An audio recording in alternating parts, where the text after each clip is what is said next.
Dans cet élan de résilience et de solidarité active, les sections universitaires de l'USN rendent vigoureusement publique la présente déclaration conjointe dans la dernière suite. Au plan international, à Gaza, les attaques israéliennes génocidaires continuent malgré la reconnaissance de l'État de Palestine par plusieurs États membres de l'Organisation des Nations Unies. Les comités exécutifs des sections universitaires réaffirment leur soutien indéfectible à la Palestine et interpellent la communauté internationale à agir urgemment pour une d'escalade de cet État en quête de sa liberté et de sa souveraineté. Les comités exécutifs des différentes sections universitaires encouragent la République islamique de l'Iran dans la réalisation de son arme nucléaire, gage de paix au Moyen-Orient.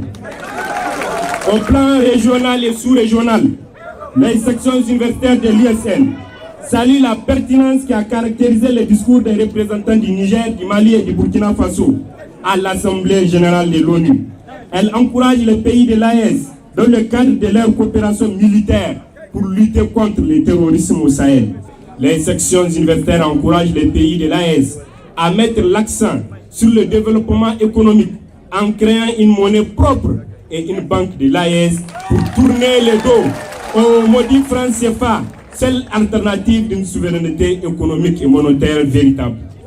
Au plan national, les terroristes armés au service de l'impérialisme monstrueux continuent à endeuiller les populations rurales, notamment dans les régions de Tillabéri, Dosso et Difa. Les sections universitaires, à travers cette déclaration conjointe, appellent les autorités compétentes de renforcer les capacités de nos forces de défense et de sécurité pour plus d'efficacité dans la poursuite de l'ennemi. Des opérations sans attendre doivent être envisagées pour chercher et neutraliser l'ennemi où il se trouve. Au plan syndical, les sections universitaires de l'ISN condamnent l'exclusion injuste et injustifiée des camarades étudiants, notamment le secrétaire général de l'ONU, le secrétaire général de l'ONUS et le délégué général de la CASO de l'ONU. Faudrait-il le rappeler? Cette vague d'exclusion a toujours été exigée par le SNEX, qui est censé être un syndicat frère des sections universitaires pour le bien commun universitaire.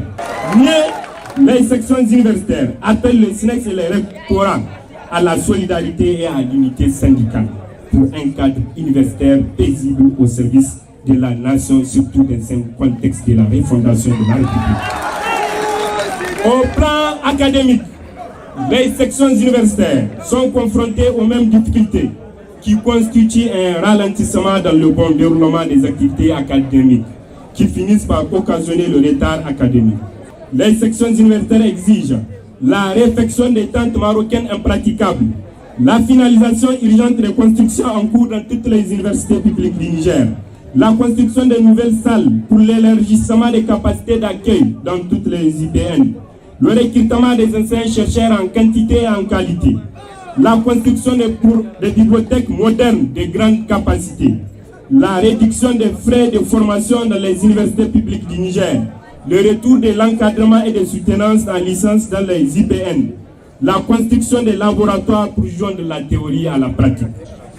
Au plan social, les sections universitaires fustigent les conditions sociales dans lesquelles végètent les étudiants dans les universités, surtout s'agissant de la bourse, de l'aide sociale, où la situation est alarmante. Nous rappelons à ce niveau la promesse du gouvernement d'une commande de 200 bus il y a un an de cela. Les sections universitaires de l'ISN réaffirment leur engagement indéfectible pour la défense des intérêts des étudiants, la promotion de l'excellence académique et la construction des universités modernes, ouvertes et inclusives.